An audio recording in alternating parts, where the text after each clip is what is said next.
Shalom, amados, boa tarde. Estamos iniciando aí com a graça bendita de Hashem, mais uma tarde com a Torá. Hoje, dia 7 de janeiro do ano 2021, o nosso calendário secular gregoriano, e pelo calendário judaico, hoje nós estamos no dia 23 de Tevet do ano 5781. Bendito seja o nosso Deus, Bezrat Hashem, que nos concedeu a vida para que nós possamos viver e não estarmos aí em estágio vegetativo. Ou seja, a partir do momento que nós abrimos os nossos olhos, nos rendemos ao Eterno em gratidão por mais uma noite de repouso, de descanso que Ele nos concedeu, e ao abrirmos os nossos olhos, nós realmente percebemos que estamos vivos. Por isso fazemos o Modeh Ani, né? O Modeh Ani, que é a nossa primeira prece da manhã, né? Vamos recordar aqui o Modeh Ani. Então, quando você abre os olhos pela manhã, antes de você levantar da cama, antes de você fazer qualquer coisa, é o momento de você elevar os seus pensamentos ao Criador e fazer, ainda deitado na sua cama, a primeira coisa a fazer é o Modeh Ani, né? Modeh Ani lefanecha melech chai vekayam shehechezarta binishmati bechemila rabá emunatecha. Traduzindo, agradeço a ti, Rei vivo e existente, por ter devolvido minha alma dentro de mim. Grande é tua confiança. Essa é a primeira coisa que fazemos pela manhã, quando nós acordamos, a famosa prece de Modeh Ani, né? Os nossos sábios, o nosso Rebbe Menachem Mendel, nos fala, resumidamente, de forma bem simples, né? Nos fala que o Modeh Ani, quando nós o fazemos pela manhã, nós estamos exercitando a ressurreição. Todas as vezes que você acorda pela manhã, Deus está permitindo você exercitar a ressurreição. Porque quando acontecer a ressurreição nos dias de Mashiach, não será um grande assombro para você. Por quê? Porque em vida você estava exercitando a ressurreição através da prece Modeh Ani. Veja bem que a prece diz: agradeço a ti, Rei vivo e existente, por ter devolvido minha alma dentro de mim. Por que ter devolvido minha alma dentro de mim? Ué, ela já não estava comigo? E agora na prece eu falo por ter devolvido minha alma dentro de mim? Aonde que a minha alma foi? Minha alma, cadê você? Como que fica isso? Já parou para pensar? Né? Segundo os nossos sábios, falando também de forma resumida e simples, para todos entendermos, quando nós vamos dormir, a nossa alma ela é composta de cinco partes, né? E a nossa alma ela sobe à presença divina, segundo os sábios, para uma prestação diária daquilo que aconteceu no dia que passou. E isso significa que a nossa alma faz a sua prestação de contas, e quando de manhã, quando o Rei vivo e existente, ele devolve nossa alma dentro de nós, ela vem renovada, para que nós possamos viver. Por quê? Porque grande é a tua confiança. Ou seja, o Eterno ele deposita uma confiança muito grande em você, em cada um de nós, para que o dia que vamos viver, nós possamos viver para sermos luz, sermos fortes, levarmos esperança, levarmos a palavra da verdade, que possamos realmente estarmos aí motivando as pessoas para conhecerem o único e o verdadeiro Deus, preparando o mundo para ser o lar de Deus. Então, por isso, grande é a tua confiança. Então, quando de manhã você acordar, lembre-se destas coisas de uma forma simples, mas objetiva e bem patente. Ou seja, ele permitiu você ressuscitar para viver e não vegetar, ok? Então, nós estamos hoje na nossa À Tarde com a Torá, e daqui a pouco nós vamos fazer a nossa quinta leitura, a quinta aliá, a quinta chamada à leitura da Torá, da nossa Parashá 13ª, que tem o nome de Shemot, que leva o nome do segundo livro da Torá, dos 5. Encerramos Bereshit, agora estamos no segundo livro dos 5 da Torá, que é Shemot, conhecido como Êxodo, mas a sua tradução literal é nomes, certo? Então nós estamos na primeira Parashá do livro de Shemot, ok? Aliás, na primeira porção, né, do livro de Shemot, do nosso estudo semanal de Torá, ok? Vamos para a nossa gota de sabedoria do nosso Rebbe, Menachem Mendel, né? O nosso Rebbe, literalmente traduzindo, segundo os nossos sábios, significa professor, por isso Rebbe, mestre e professor, e assim sucessivamente. Então, o nosso mestre, na nossa gota de sabedoria de hoje, o número da nossa sabedoria é de número 111, a partir de Rosh Hashanah, o ano novo civil, o ano novo judaico. Hoje nós estamos no 111º dia do ano 5.781. E no dia de hoje nós temos esta gota de sabedoria que diz assim: quando Isaías, o profeta Ishayahu, informou ao rei Ezequias que ele morreria por decreto celestial, o rei respondeu: eu tenho uma tradição que vem de meu antepassado, o rei David. Mesmo quando estiver com a espada contra o pescoço, não deixe de suplicar misericórdia nas alturas. Há esperança e há confiança em Deus, e essas são duas atitudes distintas: esperança e confiança. Esperança é quando há algo que se apegar, algum vislumbre de chance. Disse que um homem que se afoga agarra até numa palha para salvar a sua vida. A confiança em Deus existe mesmo quando não há nada em que possamos depositar esperança. O decreto está selado, a espada está no pescoço. Por todas as leis da natureza não há saída. Mas aquele que dirige o espetáculo não precisa de adereços. Essa passagem aqui, que nos fala o Tanar, as Sagradas Escrituras hebraicas, que no mundo religioso aí fora e no mundo não judeu é conhecido como Antigo Testamento, que eles deram esse nome, mas de antigo não tem nada. Quando nós temos essa passagem do profeta Ishayahu com o rei Ezequias, quando ele recebe realmente esta mensagem, esta sentença de que ele está doente e ele vai morrer.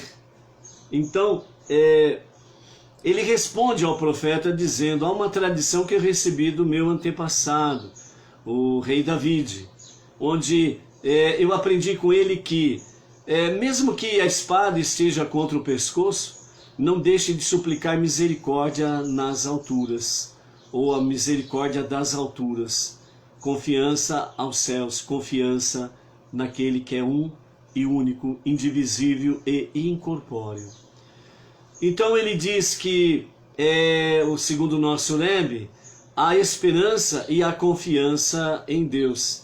E confiança e esperança, esperança e confiança, segundo o nosso mestre, o nosso professor, o nosso Rebbe, Menachem Mendel, ele nos fala que são duas coisas distintas. Não é a mesma coisa. Esperança e confiança são distintas, elas são separadas. E cada uma significa uma coisa diferente. Então, assim o Rebbe nos diz, esperança é quando você tem algo no que se apegar. E como diz o próprio ensinamento dos sábios, que, por exemplo, aquele que está se afogando, ele chega a se agarrar até mesmo a uma palha que está boiando sobre as águas, porque ele vê ali uma esperança de sobreviver. Então, portanto, esperança é algo que você ainda vislumbre na sua frente e você ainda vê uma chance de algo bom acontecer. Isto é esperança.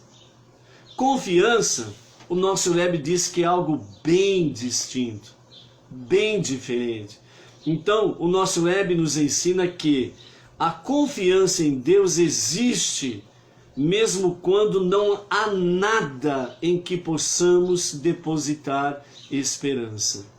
Por isso que o rei Ezequias, ele falou que aprendeu com seu antepassado, o rei David, mesmo quando a espada está no pescoço, não há escape, não há aonde se apegar, não há esperança nenhuma. Mas o rei David ensinou que mesmo que a espada esteja no pescoço, confiança nos céus, confiança nas alturas, porque só de lá virá o verdadeiro socorro, um socorro que vem para resolver a situação. Então, por isso, aquele que dirige o espetáculo não precisa de adereços. O Rebbe está nos dizendo que o Todo-Poderoso, o Todo-Misericordioso, o grande Eu Sou, ele só precisa que você deposite, lance-se sobre ele toda a sua confiança. Não importa o que esteja acontecendo, lance sobre ele a sua confiança. Nisto, nós podemos nos apegar da seguinte forma: os dias que nós estamos vivendo.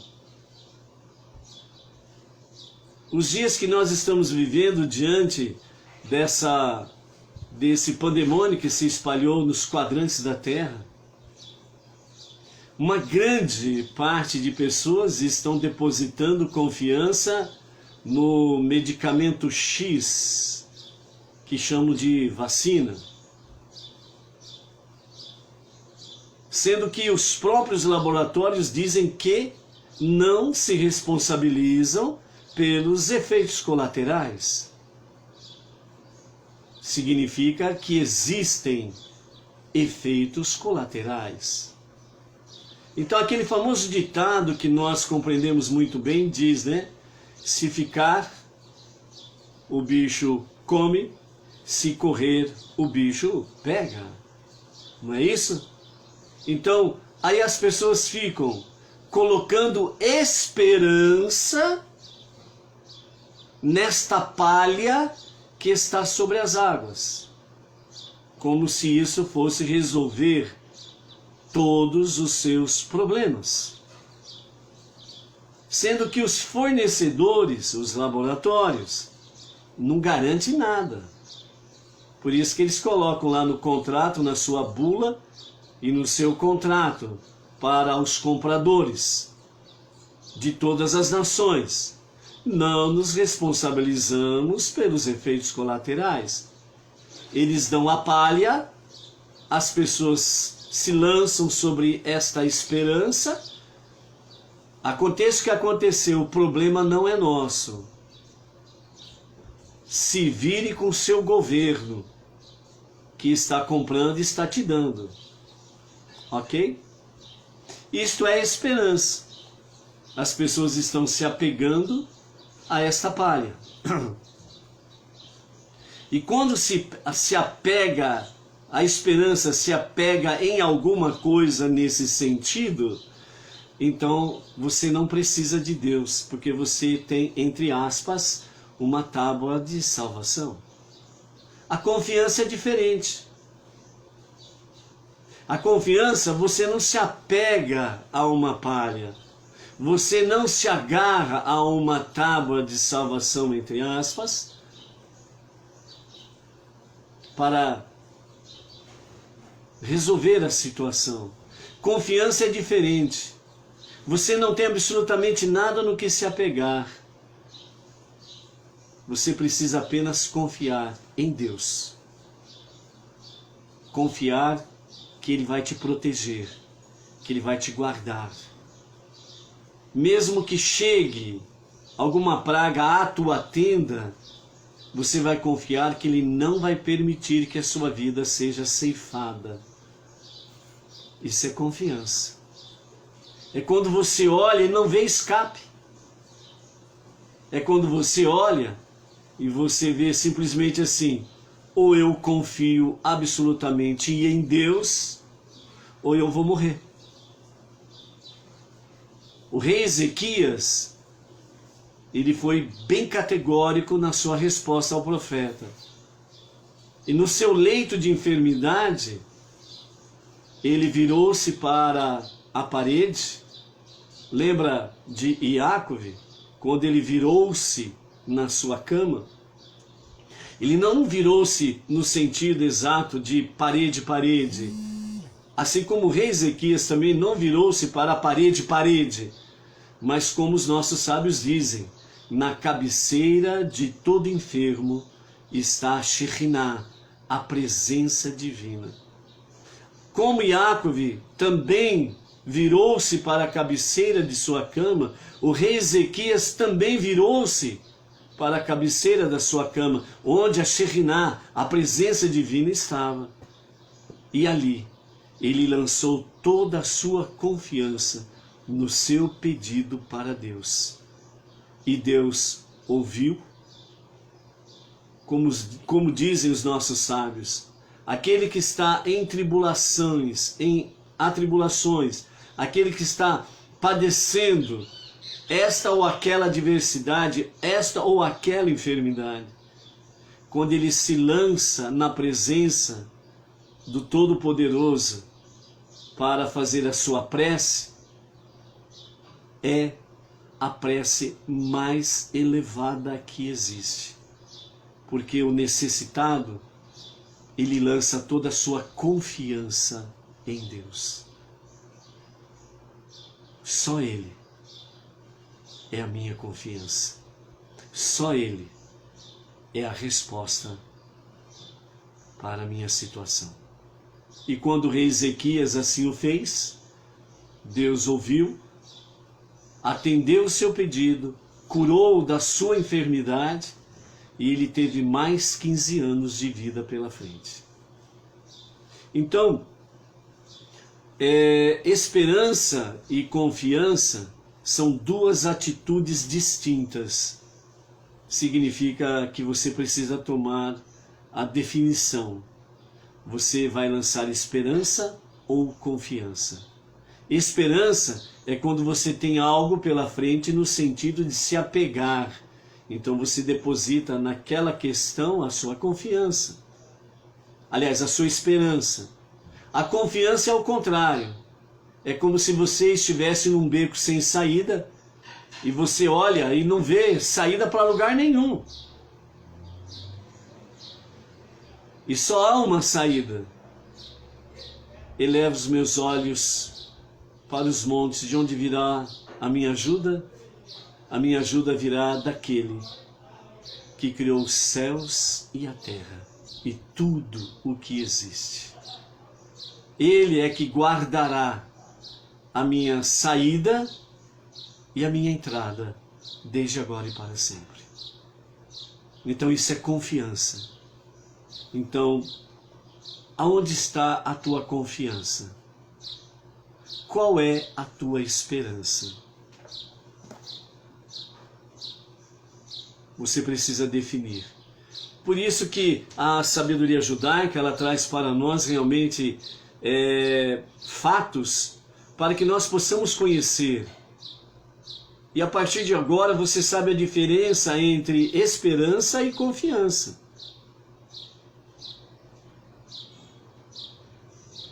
E nos dias que nós estamos vivendo,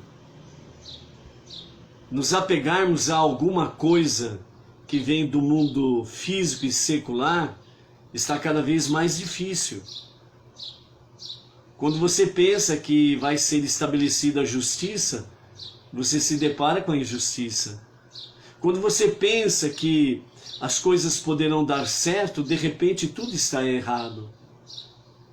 Então, depositar esperança no mundo, com as suas articulações e sistemas que aí estão, é ser realmente enfadado ao fracasso. Aí nós temos que mudar a nossa posição, confiança. Confiança no Criador, porque é Ele que dirige todas as coisas. E se eu confiar nele, a minha vida está em segurança. Por quê? Porque estamos nas suas mãos. E quem vai tocar na menina dos seus olhos? Não somente no sentido de Israel como a menina dos olhos do Altíssimo, que é, e isso não tem como mudar, porque está escrito, mas também todo não-judeu que abraça a fé monoteísta está ombro a ombro com os judeus. Se você está ombro a ombro com os judeus, quem é a menina dos olhos de Deus? Israel, o povo judeu. E se você está ombro a ombro com ele, onde você está? Você também se torna a menina dos olhos de Deus. Quem vai tocar em você? Confiança. Este é o nosso desafio diário. Confiança. Que a confiança em ti seja fortalecida e que você tenha a coragem e a ousadia de confiar em Deus, mesmo diante de toda e qualquer adversidade que se apresente no nosso dia a dia. Amém? Vamos então para a nossa quinta aliá, a nossa quinta leitura da Parashá Shemot, que hoje nós estamos no livro de Êxodo, no capítulo 3, a partir do versículo 16, e vamos até o capítulo 4, verso 17, com os comentários de Rashi. Nós estamos aqui num diálogo ainda, Moshe encontrou o arbusto ardente, a sarça ardente, ele foi procurar saber o que era isto, e aí ele teve um encontro com Deus. Então nós estamos na continuidade do diálogo, da conversação entre Deus e Moshe, ok? Então, capítulo 3, verso 16. Deus prosseguiu: vai, reúne os anciãos, isto é, os líderes de Israel, e diz a eles: Deus, o Deus de vossos antepassados, o Deus de Avraham, Isaac e Jacob, apareceu a mim e disse: eu realmente me lembrei de vós e do que vos está sendo feito no Egito. Declarei que vos farei subir da aflição do Egito para a terra dos Canaanitas, dos Hititas, dos Amoritas, dos Perizitas, dos Rivitas e dos Jebuseus, para uma terra que mana leite de cabras e mel de tâmaras e figos. Como fez acima, Deus não mencionou aqui os Girgashitas, as terras deles, porque o seu território não se distinguia por manar leite e mel. Eles ouvirão tua voz, porque lhes foi transmitido desde os antepassados que sua redenção lhes será anunciada com as palavras: eu realmente me lembrei de vós. Jacob disse: Deus realmente se lembrará de vós, que nós vimos lá em Bereshit, lá no capítulo 50, quando Jacob disse sobre esses dias em que ele enviaria o Redentor para a geração do Egito, que se tornaria a geração do deserto. Então eu realmente me lembrei de vós. esta era a palavra-chave em que o verdadeiro Redentor para os dias deles assim se pronunciaria. Então, né, a filha de Asher, aquela que cantou para Yaakov que o meu tio Yosef estava vivo ainda, né, e ele, Yaakov, a abençoou para que ela tivesse vida longa. E nesses dias, né, Será, ela estava viva e ela estava anunciando, geração após geração, que o Redentor que se manifestaria, se apresentaria no meio deles, ele precisava dizer: eu realmente me lembrei de vós, diz o Senhor. Assim o Redentor estaria anunciando. Então, por isso Deus estava dizendo a Moshe, para que quando ele reunisse os líderes, né, do povo judeu ali no Egito, para que ele dissesse a eles: diz o Eterno, eu realmente me lembrei de vós, cumprindo a profecia de Yaakov, certo? E Yosef também disse: Deus realmente se lembrará de vós. Tanto Yaakov como Yosef, eles falaram a respeito desta questão. Tu, os anciãos de Israel, então ireis ao rei do Egito e lhes direis: Deus, o Deus dos hebreus, apareceu a nós, portanto deixa-nos agora fazer uma viagem de 3 dias ao deserto, para que ofereçamos sacrifícios a Deus, o nosso Deus. Contudo, sei que o rei do Egito não vos deixará ir, até que eu exerça minha mão forte e faça milagres. Assim, estenderei minha mão e ferirei o Egito com todos os meus atos maravilhosos que realizarei no meio dele, e então vos mandará embora. Não é pelo seu próprio poder que ele se negará a permitir que partais, pois logo que eu fizer os milagres que pretendo, ele forçosamente vos deixará ir. Farei esse povo obter as boas graças dos egípcios, de modo que, quando sairdes, não ireis de mãos vazias. Toda mulher pedirá objetos de prata e ouro, e o mais importante para o trajeto, tanto por protegerem contra os elementos atmosféricos, como porque se desgastam rapidamente durante a viagem. Vestimentas à sua vizinha e à mulher cuja casa ela estiver alojada. Vós os colocareis sobre vossos filhos e sobre vossas filhas, e assim esvaziareis o Egito. Dessa maneira eu cumprirei minha promessa a Abraão. Depois disso, eles sairão com grande riqueza. Moisés respondeu dizendo: mas eles não acreditarão em mim, nem ouvirão a minha voz, pois dirão: Deus não apareceu a ti. Moisés levava na mão um cajado feito de safira. Deus disse a ele: o que é isso em tua mão? Moisés respondeu: é um cajado. Então Deus lhe disse: mereces ser golpeado com isso, porque falaste injuriosamente do povo. Agora observa o que farei com o cajado. Joga-o ao chão. Moisés jogou ao chão, e ele se transformou em serpente, e Moisés fugiu dela.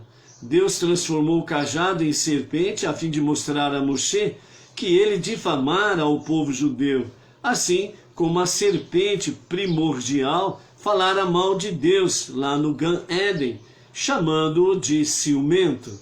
Deus disse a Moshe: estende a tua mão e agarra a sua cauda. Quando ele estendeu a mão e pegou na serpente, ela se transformou em cajado em sua mão. Deus disse: isso é para que acreditem que Deus, o Deus de seus antepassados, o Deus de Abraão, o Deus de Isaac e o Deus de Yaakov, apareceu a ti. Deus deu a Moisés mais um sinal, portanto, o segundo sinal. O primeiro foi o sinal do cajado, e agora o segundo sinal. Então Deus lhe diz: por favor, põe tua mão em teu peito. E então ele pôs a mão no interior da sua roupa, encostando no seu peito. Por favor, põe tua mão em teu peito. Então ele pôs a mão no peito. Quando ele atirou, sua mão foi acometida pela tsaraat, doença que afeta pessoas culpadas de difamação, e ficou branca como a neve, o que é característica dessa enfermidade. Deus disse: torna a pôr tua mão em teu peito. Então ele tornou a pôr a mão no seu peito.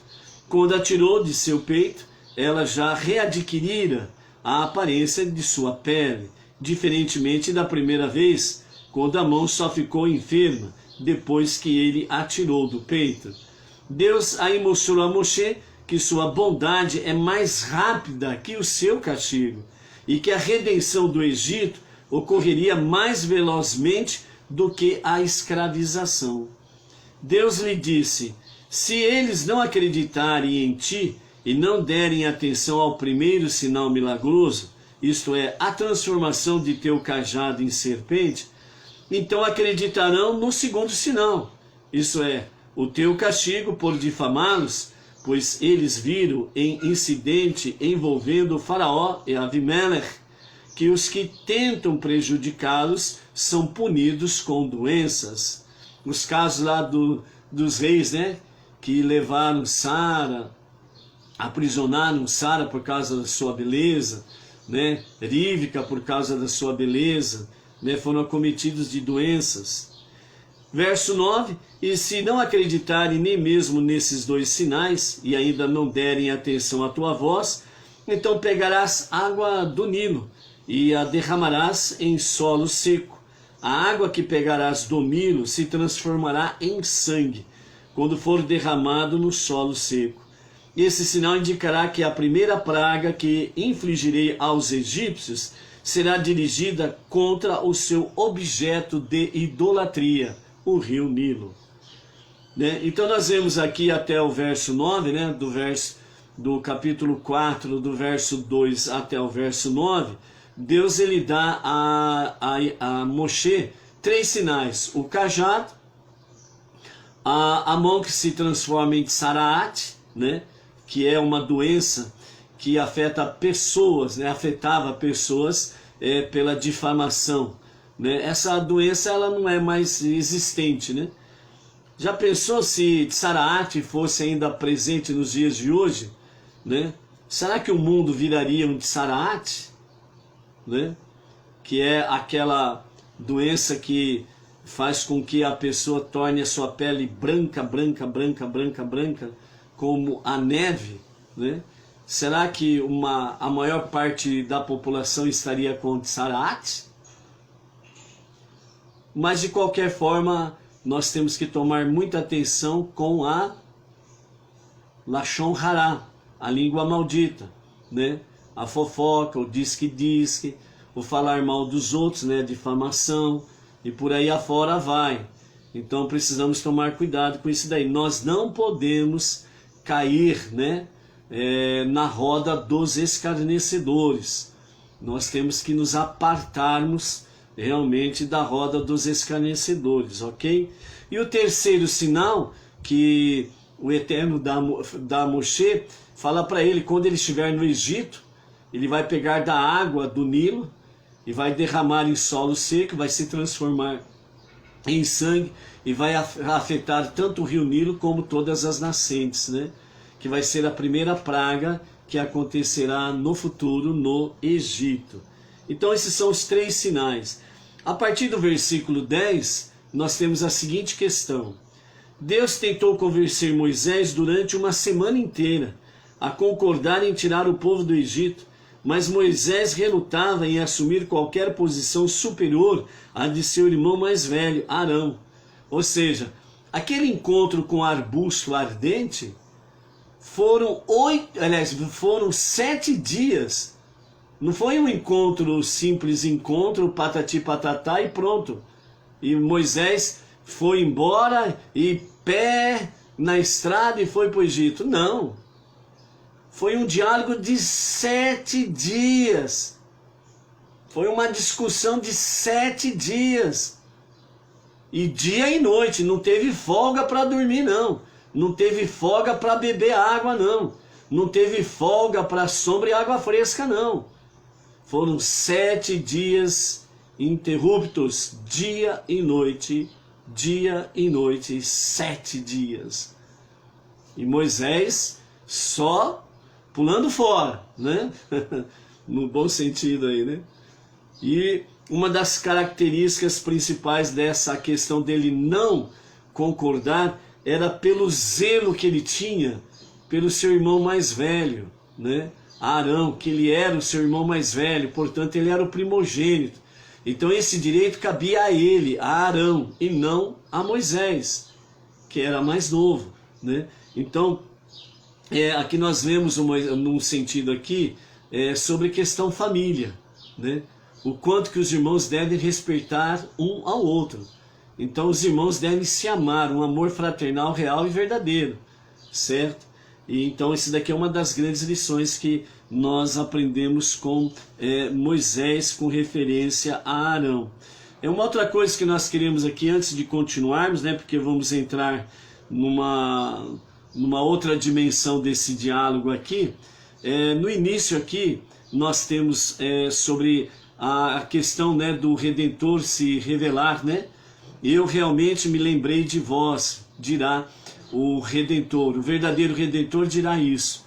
Então, dessa forma, né, Moisés vai se identificar com o povo no Egito, né? Então, nós vemos aqui nessa conversa aqui de Deus com Moisés, onde ele fala para Moisés, eu é que vou fazer, não você.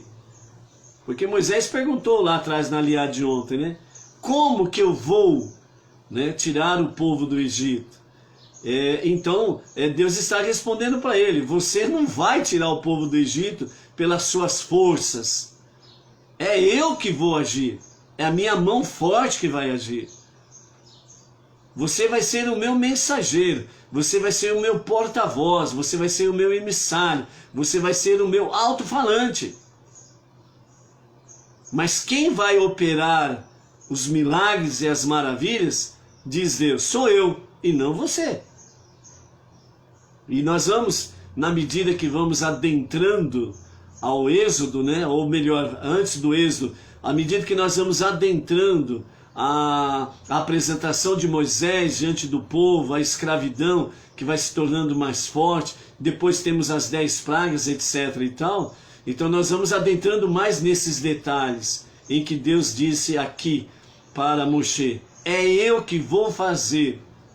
O que Deus estava dizendo a Moshe, eu preciso que você esteja lá. Eu preciso de você lá, para ser o meu porta-voz, o meu emissário. Para que você seja o meu alto-falante. Por isso, toda a apresentação de Moshe ao faraó, ele com seu irmão Arão, eles sempre dizem, e Deus disse. Não era Moisés disse, e sempre eles disseram, e Deus disse, Deus diz. Então é isso. Nesse sentido, para aplicarmos nos nossos dias, é a mesma coisa que Deus está precisando de cada um de nós. Deus precisa que você vá. Deus precisa que você seja o seu porta-voz. O Eterno precisa que você seja o seu alto-falante. O Eterno precisa que você coloque o teu pé em frente, em marcha, para que Ele possa fazer os milagres. Para que Ele possa realizar o que tem que ser realizado. Todo o poder emana dEle. E Ele usa as nossas vidas para revelar, manifestar o seu poder. Então isso é importante, nós estarmos focados, né? Muitas vezes você está aí de uma certa forma imobilizado, dizendo, né? Como eu vou fazer isso? Será que eu vou? Será que eu não vou? Eu vou ou fico?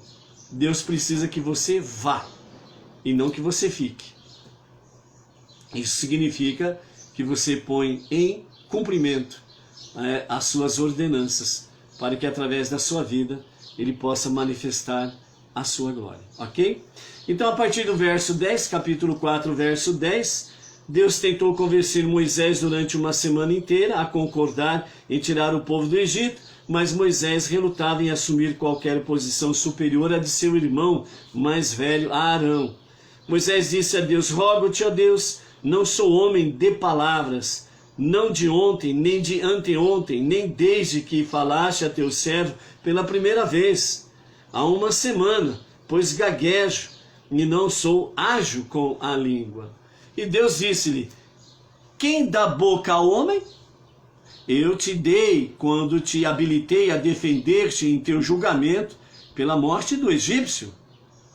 Quem o faz mudo, como emudeci o faraó, para que ele não pudesse condenar-te? Ou surdo, como ensurdeci seus ministros, para que não ouvissem as ordens dele contra ti? Ou dotado de visão ou cego, como ceguei os carrascos quando tu fugiste? Não sou eu, Deus? Agora vai, e eu estarei contigo, enquanto falares, e te instruirei sobre o que dizer. Está vendo aí sobre essa questão? Confiança, diferente de esperança. Moisés se apegou à sua esperança. Eu sou gago, Deus não vai me usar. Eu sou gago, Deus não vai confirmar que eu tenho que ir. Então eu vou continuar no bem bom aqui em Midian. Estou casado, tenho filhos, estou no bem bom aqui. Então eu sou gago, eu sou imperfeito. Deus não vai me usar, eu sou imperfeito, eu sou gago. Entendeu? Mas Deus diz: quem dá boca ao homem? Quem o faz mudo? Quem o faz cego ou ver? Não sou eu, o Deus? Aqui Deus estava dizendo: só eu, único Deus, pode fazer estas coisas. Vai. Então aí vem no verso 12: agora vai, e eu estarei contigo quando falares, e te instruirei sobre o que dizer, né? Então nós precisamos estar também nessa questão aí. Precisamos estar numa conexão com Deus, para que não venhamos falar de forma precipitada e errada, né? Mas seguir as suas instruções, ok? Verso 13: ao ouvir isso, Moisés teve de enunciar explicitamente a sua hesitação. Ele disse: rogo-te, ó Deus, por favor, envia Arão, a quem envias habitualmente. Ele é mais velho do que eu, e tu já o empregaste como profeta. Além disso, uma vez que não estou destinado a fazê-los entrar na terra de Israel, e portanto não serei seu redentor final, qual é o propósito de enviar-me? Deus demonstrou indignação a Moisés e disse: não é teu irmão Arão aquele que eu pretendia tornar o levita, fazendo de ti o sacerdote? Por causa de tua obstinação em não assumir a liderança, farei dele o sacerdote e de ti o levita. De todo modo, eu sei que ele certamente é capaz de falar. Conforme mencionaste, ele profetizou ao povo quando tu estavas em Midian, quando a tua preocupação com o fato de assumir uma posição que te torne maior do que ele. Na verdade, ele sairá ao teu encontro quando partires para a tua viagem ao Egito, e ao ver-te, não ficarás aborrecido por eu ter escolhido a ti e não a ele para ser o Redentor. Ao contrário, seu coração se alegrará. Tu lhe falarás e porás as palavras em sua boca. Então eu estarei com a tua boca e com sua boca, e vos instruirei sobre o que fazer. Ele falará ao povo por ti. Assim ele servirá com tua boca, que segundo afirmas com insistência, não é capaz de falar claramente. E tu serás seu mentor, não terás de falar diretamente ao povo de forma alguma. E em tua mão levarás este cajado, com o qual farás os sinais milagrosos. Amém? Então aqui no verso 17 do capítulo 4, nós encerramos a nossa quinta aliá, e amanhã nós estaremos aí a partir do versículo 18, dando continuidade à nossa sexta leitura, a nossa sexta aliá. E amanhã nós teremos aí um fato interessante, né? O burro jumento, em que Moisés coloca, né, a sua esposa, seus filhos, né, para viajar para o Egito, né? O burro ou jumento. Qual é a ligação desse jumento, desse burro, com referência a Abraão, com referência a Moisés, com referência a Mashiach? O que será que tem esse jumento a ver com essa história? Nós veremos amanhã sobre isso daí, ok? Aqui nós temos então, para nós estarmos finalizando a nossa aliá, o diálogo entre Deus e Moisés foi um diálogo de uma semana. Ou seja, durante uma semana Moisés ficou protelando. Não, não, não, não, não, não. Não sou capaz, não sei falar, eu sou rude, as minhas palavras são pesadas, sou gago, né? Eu sou mais novo, meu irmão é mais velho, ele já é profeta, eu não sou nada, né? E por respeito ao meu irmão, é ele que tem que ser, não sou eu, e etc, e etc, e etc, né? Moisés aí, de uma certa forma, deu um branquinho na mente dele, né? Deu um branquinho na memória dele, porque desde Abraão nós temos aí a história que os primogênitos, na realidade, não acabaram, né? Na parte principal dos patriarcas, não acabaram assumindo de fato a sua posição de primogênitos, mas o segundo acabou tomando a posição de primogênito. Também temos, né, essa questão aí de Abraão, que teve Ismael, o seu primogênito, e depois veio Isaac. Temos aí Isaac, que teve os seus filhos gêmeos, Jacob e Esav, né? Esav foi o primogênito, mas também não assumiu o seu direito de primogenitura, pois ele acabou vendendo, não deu valor, desprezou. E Jacob assumiu. Depois nós temos Jacob e os seus 12 filhos. O seu primogênito Reuven, mas ele não assumiu a sua posição que deveria assumir, porque ele tomou uma atitude inesperada, de uma forma abrupta, né?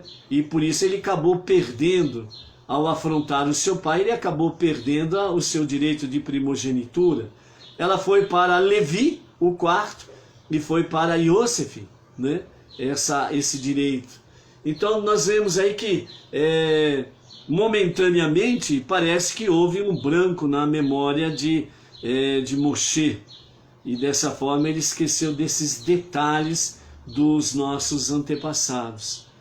Mas nesse diálogo nós vemos aí o quanto que realmente Deus ele é paciencioso, e ele vai respondendo aos argumentos de Moshe paulatinamente, né? Então nós entendemos, né, aquela posição das crianças à medida que vão crescendo, né?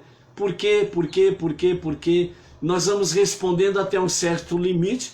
Depois de um certo limite a gente já não consegue mais responder nada, e aí nós falamos, né, para a criança: ó, chega de perguntar por quê, né? Chega de ficar perguntando por quê aí, pronto. Aí a criança responde: por quê? Não é verdade? Então nós temos um limite, né? E não sabemos as respostas depois de certos porquês. Mas o Eterno não. Ele, de forma pacienciosa, ele foi respondendo aos porquês, né, de Moshe. E chegou no ponto em que realmente o Eterno precisou ser mais assim, de forma mais contundente, para que Moisés pudesse compreender a missão. Ela é muito importante e precisa ser executada, e eu escolhi você e o teu irmão. Quando você chegar no Egito, olha bem que interessante, Moisés estava dizendo não, não, não, não. E o Eterno estava respondendo para ele e disse, ó, quando você chegar no Egito, o teu irmão Arão vai ao teu encontro e ele vai estar com o seu coração alegre por você ser o redentor do povo que está no Egito. Moisés ainda não tinha respondido que ia, mas Deus falou para ele, ó, quando você chegar lá vai acontecer isso, né? Ou seja, a semelhança de Jonas, né, o profeta Ioná, que fugiu da sua missão, mas Deus mostrou para ele, ó, não tem como fugir, essa é a tua missão. Ou seja, a tua missão, esse vai que Deus disse a Moshe, é diferente do vai que ele está dizendo a você nos dias atuais. Vai, você não judeu, que abraçou a fé monoteísta, está andando ombro a ombro com os judeus. Vai, a tua missão.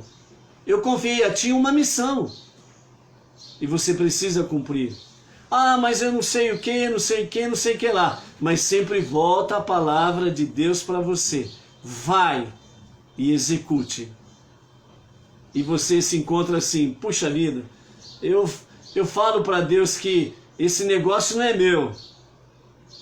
Eu não sei falar, eu não tenho conhecimento, eu não entendo como, né, os nossos rabinos entendem a profundidade da palavra.